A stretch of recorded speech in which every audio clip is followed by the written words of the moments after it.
À la lecture du 7e chapitre de la lettre aux Hébreux, nous voyons pertinemment, de manière claire, comment le Dieu parfait désire nous amener à sa perfection par le ministère d'intercession de notre Seigneur et Roi Jésus-Christ.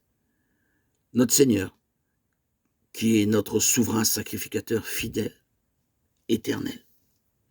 Hébreux 7, 11, 25. Tous, nous nous efforçons d'abord de surmonter nos épreuves et nos tentations par nos propres forces. Puis, nous nous rendons compte de notre extrême faiblesse, de notre fragilité, de nos failles. Pour être capable de triompher de nos épreuves, de nos tentations, il faut que nous nous approprions le ministère d'intercession du Seigneur Jésus-Christ en notre faveur. Il est notre souverain sacrificateur éternel et immuable. Car le sacerdoce étant changé nécessairement aussi, il y a un changement de loi. Hébreux 7, 12. Cela veut dire que, connaissant nos faiblesses, nos épreuves et nos faillites, il intercède constamment en notre faveur. Mais à moins de saisir par la foi son ministère, celui-ci n'a aucune valeur pour nous. Par exemple, par le seul fait de dire que le Seigneur Jésus-Christ est mort sur la croix, nous ne recevons pas le salut.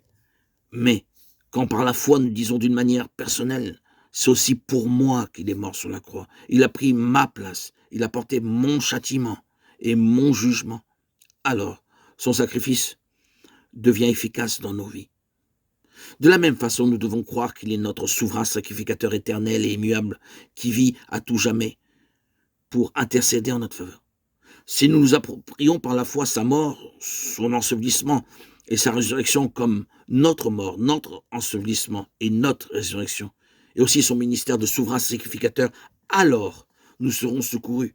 Au moment même où nous sommes souillés, nous pouvons l'invoquer par la foi, revendiquer son ministère d'intercession. Dans 1 Jean 2, 1, 2, nous lisons qu'il est notre avocat, qui est toujours prêt à intercéder en notre faveur. Nous lisons encore dans Jérémie 50, 34, « Mais leur vengeur est puissant, lui dont l'Éternel des armées est le nom. Il défendra leur cause afin de donner le repos au pays. » Les enfants d'Israël ont été amenés captifs par leur ennemi, mais c'est Dieu qui l'a permis. Leurs ennemis les ont persécutés et ont refusé de les relâcher. Mais Dieu est intervenu en leur faveur et par sa grande puissance, il les a délivrés de la captivité. De la même façon, quand nous tombons dans quelques péchés ou tentations, l'ennemi refuse de nous relâcher. Nous pensons pouvoir sortir vainqueurs par notre habileté et par notre connaissance biblique. Mais c'est l'échec. Nous devons demander au Seigneur, « Seigneur, telle est ma faiblesse, telle est ma faute, intercède dans ta miséricorde en ma faveur et délivre-moi de la poignée de Satan. »